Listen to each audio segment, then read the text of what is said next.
Hey everybody, welcome back to this house, which you should recognize. If you don't, shame on you.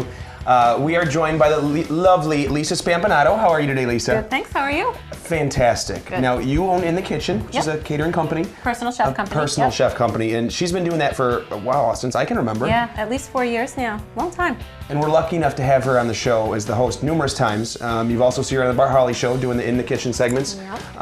And she's on top of it. She's always prepared. And we've done the Super Bowl special with her. We've done another fantastic dish with her before that, and now it's time to celebrate Thanksgiving. Yes. And we're so ready for that. Yes. I know she's going to be hooking up some great stuff, so Yep, got a lot of food. Jump into it. What are we going to be making today? We're going to be making a rosemary sage roasted turkey with an apple pan gravy. Excellent. Yeah. Good start. And our very favorite sausage stuffing, which is, my mom makes this every year, so it's kind of like a comfort thing for us. Yes. And some sweet potato souffle and some green beans with caramelized shallots. Holy cow. Now So see, a lot of food. that might sound extremely intense and difficult, but she will show you how this doesn't have to be, rocket science. You can throw stuff together, homemade, that will taste phenomenal. Yep. And won't Just kill your pocketbook. quick and easy. Yep. She'll show you how it's done. We got to bust over to Kroger, get some stuff, and we'll come back and get started. Sounds good. We got a lot to buy. We'll see you there. See you there. Welcome back, everybody. We are celebrating Thanksgiving with the one and only Lisa Spampinato, who's been a guest with us a few times and does her own segment on Bart Show called In the Kitchen.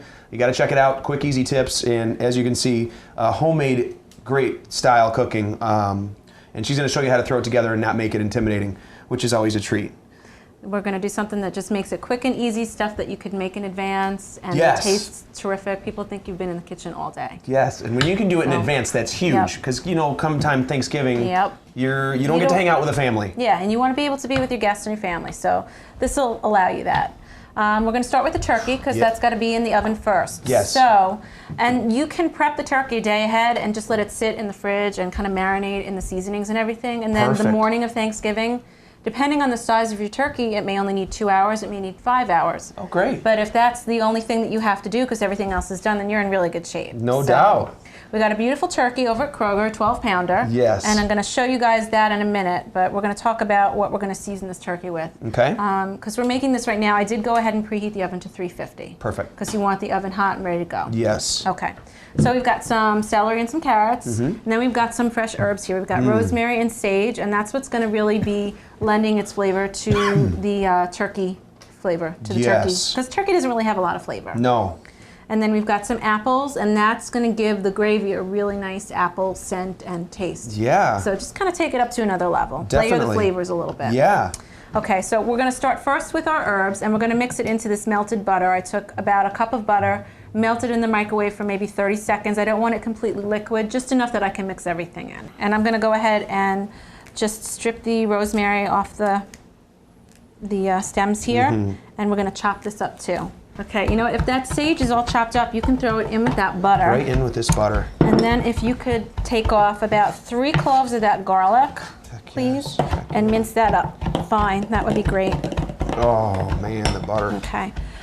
So basically this gave us about 2 tablespoons of fresh sage and 2 tablespoons, maybe a little bit more of the fresh rosemary. Okay. You can go over or under depending on what you like. Sure. And I'm going to save some reserved herbs here. Some more sage I have. Okay. And I've got some thyme way down here in the bottom. And some more rosemary. And I'm going to put that in the cavity of the turkey. Oh, nice. With some carrots and some celery. Okay. Meanwhile, I'm going to quarter these onions, and these are just regular sweet onions. And these vegetables and the apple going in the pan are going to help flavor the pan gravy too. So you've got the apples and the onions and the carrots, and all this stuff is going to get discarded, but all the flavor and the juice from it is what's going to stay in the pan that we're going to use. Heck yeah. Okay, so we are ready. Nope, we don't need more. No more? Nope. Sweet. Because we're going to stuff some inside the turkey. Oh, great. The turkey. The turkey. Okay, I have a lot of women ask me which side is up. They don't know. So just so you know, this is the breast of the turkey. That's the side that goes up in the oven. Perfect. Okay. This has already been trussed for us, just so, I don't know if you guys can see, which is great. Otherwise, you would just tie it, but we didn't have to. We took out the little package that comes in there with the liver and the heart and all that stuff, and we discarded that because sometimes that will make your gravy a little bit bitter. Sure. But we kept the neck bone. and that's usually on the other side. It comes in there, and you can just pull it out, and we're going to reserve that to make gravy with. Perfect. So you'll see here there's a little pop-up timer. Get rid of it. It's a waste. It doesn't always work. Yeah. Rely on your meat thermometer instead. Yes. Okay. So we've got our turkey, and what we want to do is separate the skin on the breast. And you start just by putting your thumb in there. Yep, look, see, she's just pulling it right off. And moving it around. You don't want to peel the skin off, but you want to make like a little pocket, because you're going to put all those seasonings in there. Exactly. See, this is the part that the women hate, sticking their whole hand in there. Ew. Yeah, my wife wouldn't be doing that. And we'll season that with a little salt and a little pepper. And there's some olive oil in there already.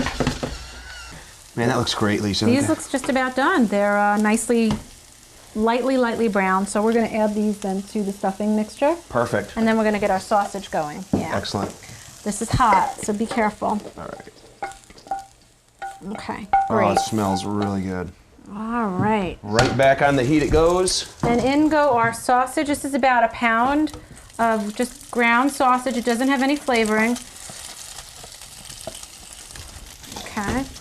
And we're just going to crumble this up the best that we can and cook it and add it to our mixture. Excellent. Yeah, those patties are pretty easy to work with. As you can see, you can break them up, and as they cook down, you can break them up a little more too. Exactly. And they'll render some fat. And so actually, you could cook the sausage first, Sure. and then use the fat from the sausage to cook the vegetables. Sure. Which I should have done. Sausage, good stuff. All right, finally, that looks good. the sausage. In goes the sausage. So we've got our vegetables, we've got our stuffing, we've got our sausage, we've got our eggs, and we're going to add a little bit of chicken broth. Okay. And it's actually chicken stock. I'm going to add about 2 cups, which is about half of this box. Perfect. Wow. Yeah. That sausage is going to add like such a great dimension to this dish, man. I'm loving it. Okay. And I'm just going to go ahead and get in Fold it there. around, get it all mixed up pretty good. You got it. All right, let's put this into our Corningware. It smells great too. I mean, it smells really, really good. Okay. Man, I like the idea of adding that sausage. We're really using our hands today, I'll tell you. Got Between this and the turkey. Best tools in the kitchen. Yep, that's the truth. As long as they're clean, Very important. can't go wrong. I know you didn't think that this would all fit in here, Wrong, but it does. And you know, if you make this a day, 2 days, even 3 days in advance. Oh, can you really? Yeah, bake it right away if you want, you know, or like maybe for 15 minutes so that you don't dry it out. Sure. And keep it in your fridge until the day of, and then you just put it in the oven. So this is actually going into the oven at 350 as well. Perfect. For about 20 minutes. We're going to make a sweet potato souffle. Yes. And again, you know, people hear the word souffle and they kind of get a little freaked out. Yes, I agree. It's not a big deal. It just means it has eggs in it, which is going to fluff it up. Perfect. But because the sweet potatoes are so dense, it's going to sink anyway. So, Oh, okay. But it gives it an added depth of flavor and a different texture, so it's not so condensed. Perfect. So you're going to start with about 2.5 pounds of fresh sweet potatoes or yams. Yep. Or you can do the 40-ounce canned and drain them. Oh, okay. Even easier. Great. Just make sure you drain them because they come in like a sugary syrup, and you don't want the extra sugar. Right. So we're going to add that to our food processor. Okay. Okay, so in that goes, I've already drained these, and we're going to add 2 eggs, and you're going to just mix those up really well, please. Okay. Meanwhile, while you're doing that, I've got a